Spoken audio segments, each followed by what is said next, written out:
इस वक्त time media city हलचल के लिए देख रहे हैं। मेरे साथ में पंडित जयदीप शर्मा भी जुड़ेंगे कुछ ही क्षणों के बाद में, जो बताएंगे कि चैत्री नवरात्रि का क्या कुछ महत्व है, किस तरीके से आप इन 9 दिनों में माता रानी की आराधना कर सकते हैं, किस तरीके से आप माता रानी को मना सकते हैं। लेकिन उसके पहले एक बार फिर आपको ये भव्य और दिव्य दरबार की आपको तस्वीरें दिखा देते हैं कि किस तरीके से माता रानी का जो दरबार है भक्तों से गुलजार हो चुका है। सुबह से ही जो भक्त हैं अपने मन की मुरादों को लेकर के माता रानी के इस दरबार में पहुंच रहे हैं। और ज्योतिषाचार्य पंडित जयदीप शर्मा भी हमारे साथ में जुड़ चुके हैं। पंडित जी, स्वागत है आपका। सबसे पहले तो टीम टाइम मीडिया की ओर से आपको बधाई, शुभकामनाएं नवरात्रि पर्व की और सनातन के इस नव वर्ष की। क्या कुछ महत्व है और किस योग और संयोग के साथ में इस बार 2025 और हिंदू नववर्ष के मुताबिक विक्रम संवत 2082 के चैत्री नवरात्रि आई है? सभी समस्त सनातन धर्म हिंदू धर्म के महापर्व और इस नए वर्ष की सभी नगरवासियों को, प्रदेशवासियों को, भारतवासियों को और जो हमारे सनातन धर्म से जुड़े हैं, हमारे सनातन धर्म हिंदू धर्म के जितने भी भक्त हैं, सभी को नूतन नववर्ष की अनंत शुभकामनाएं। देखिए, इसे देखा जाए तो हमारा जो नूतन नववर्ष है, हिंदी नववर्ष जो हम मनाते हैं, वो चैत्र शुक्ल पक्ष की प्रतिपदा से ही आरंभ होता है और आज से विक्रम संवत 2082 का आरंभ हो गया है। इस समय पर हम नए वर्ष को जो मनाते हैं और जो अंग्रेजी नव वर्ष को मनाते हैं, दोनों में बहुत बड़ी भिन्नता है। आप देखते हैं जब अंग्रेजी नव वर्ष आता है तो कोई भी चीज का परिवर्तन नहीं होता है। आपके स्वेटर साल तक नहीं हटते हैं, आपके कंबल रजाई तक नहीं हटते हैं।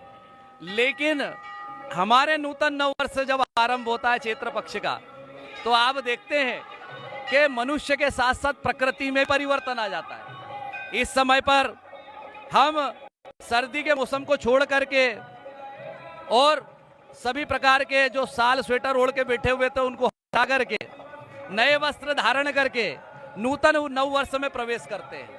एवं प्रकृति में आप देखते हैं पुराने पत्ते, अभी जो पतझड़ का जो समय था उसमें झड़ जाते हैं और नए वृक्षों में नए फल, नए फूल, नए पत्ते आने आरंभ हो जाते हैं। प्रकृति अपने पुराने चोले को छोड़ करके नूतन चोले को धारण कर लेती है। हम मनुष्य भी अपने पुराने चोले को छोड़ करके नए चोले को धारण कर लेते हैं। ये हमारे सनातन धर्म के नए वर्ष की सबसे बड़ी भिन्नता है और ये केवल आपको हमारे धर्म में इस नूतन नव वर्ष में ही देखने को मिलेगा। एवं ऐसा कहा जाता है कि ब्रह्मा जी ने आज से ही इस सृष्टि का आरंभ किया था। काल चक्र और काल गणना का आरंभ भी आज से ही हुआ था और हमारे जितने भी पंचांग है, ज्योतिष आचार्य चैत्रा पक्षी जो पंचांग लिखे जाते हैं, वो आज से चैत्रा पक्षी पंचांगों का आरंभ होता है। आज से हम नए वर्ष को भगवान को प्रणाम करके, परमात्मा की आराधना करके, उनकी उपासना करके आरंभ करते हैं। हमारे सनातन धर्म में पूरे वर्ष में 4 नवरात्रि आती है, जिसमें से चैत्र शुक्ल पक्ष की प्रतिपदा से, गुड़ी पड़वा से आज जो नवरात्रि आरंभ होती है, इसके बाद दूसरी जो नवरात्रि हम मनाते हैं आश्विन शुक्ल पक्ष प्रतिपदा से मनाते हैं। इसके अलावा 2 गुप्त नवरात्रियां भी आती है, जिसमें साधक लोग, उपासक लोग अपनी साधना पूजा करते हैं। इस प्रकार हमारे पूरे वर्ष में 4 नवरात्रियों का आरंभ होता है। और ये जो नवरात्रि इस बार आई है, भगवती दुर्गा गज पर बैठ करके आई, हाथी पर बैठ करके आई है। तो सभी हमारे जितने भी यहाँ पर टाइम मीडिया से जुड़े हुए हैं, जितने भी भक्त भगवती से जुड़े हुए हैं, हमारे इस चैनल के माध्यम से मैं आपको बता दूं कि भगवती महादुर्गा इस बार गज पर हाथी पर विराजित होकर के आई है। तो हाथी जो है वह समृद्धि का प्रतीक है, हाथी जो है धन का प्रतीक है, हाथी जो है संपन्नता का प्रतीक है, हाथी जो है स्थिरता का प्रतीक है। और भगवती महालक्ष्मी भी गज पर विराजित होती है। हम भगवती लक्ष्मी की, हाथी पर बैठी हुई लक्ष्मी की पूजा करते हैं, गज लक्ष्मी के रूप में उसको पूजते हैं। भगवती को, उल्लू पे बैठी हुई लक्ष्मी को हम मां लक्ष्मी मानते हैं और हाथी पर बैठी लक्ष्मी को सुलक्ष्मी मानते हैं। तो हाथी को समृद्धि बताया गया है, हाथी को बड़ा शुभ माना गया। हम कोई भी नूतन कार्य के लिए जा रहे हैं और अगर हमको हाथी का दर्शन हो जाए तो समझना कि हमारा कार्य ही सिद्ध हो गया।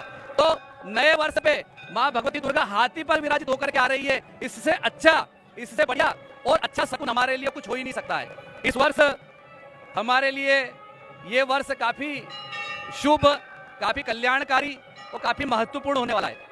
लक्ष्मी की प्राप्ति, धन की स्थिति पूरे वर्ष सभी के लिए अच्छी रहेगी, सुख समृद्धि रहेगी, आर्थिक संपन्नता आएगी, बारिश काफी बढ़िया होगी, फसल अच्छी आएगी और किसानों के लिए, विद्यार्थियों के लिए यह काफी बढ़िया समय रहेगा, व्यापारियों के लिए भी काफी बढ़िया समय रहेगा। खैर थोड़ा सा कल शनि देवता का जो राशि परिवर्तन हुआ है, अभी मकर राशि पर जो 7.5 चल रही थी वो स्वतः समाप्त हुई है और मेष राशि में 7.5 का आरंभ हो गया है। पंडित जी, निश्चित रूप से जो आपने शनिदेव का जो जिक्र किया है उस पर जाएंगे, लेकिन आपने बताया कि नवरात्रि जो है, माता रानी जो है गज पे सवार होकर के आई है। इस बार 8 दिनों तक ये उल्लास और पर्व मनाया जाएगा। क्या तिथियों के हेरफेर के कारण इस बार 8 दिन की जो नवरात्रि उत्सव मनाया जाने वाला है? हाँ, इस बार नवरात्रि जो है हमारी 8 दिन रहेगी। यहाँ पर चतुर्थी और पंचमी तिथि जो है उनका क्षय हुआ है। चतुर्थी और पंचमी को एक ही तिथि में मान्य किया गया है। तो हमारी जो नवरात्रि है वह 8 दिन की रहेगी और उसके बाद 8वें दिन नवरात्रि का जो भी है पूर्णाहुति हम कर रहे हैं, जवारे विसर्जन कर रहे हैं, जो भी धार्मिक अनुष्ठान कर रहे हैं उसकी पूर्णाहुति हम 8वें दिन में करेंगे। तो नवरात्रि 8 दिवसीय है इस बार और यह नवरात्रि जो है काफी शुभ कारक, मंगल कारक, मंगलमय है। इस नवरात्रि में जो भगवती का गज पर सवार होकर आना है, ये प्रजा के लिए, भक्तों के लिए, इस सृष्टि के लिए, सभी के लिए बड़ा मंगल कारक, कल्याण कारक और आनंददायक रहेगा। आपको जीवन में सभी सुख समृद्धि, भौतिक सुख इस नव वर्ष में मां भगवती के आशीर्वाद से प्राप्त होंगे और कुल मिलाकर के जनमानस, कुल मिलाकर के सभी प्रजा के लिए यह नवरात्रि काफी आनंद कारक, शुभ कारक रहेगी। और नवरात्रि को हम इसलिए विशेष रूप से भी मनाते हैं कि प्रकृति में, पूरे ब्रह्मांड में ऊर्जा हो जाता है। हमारे पूरे सौरमंडल में जो ग्रह नक्षत्रों की चाल है वो देवी तत्वों को लेकर के नक्षत्र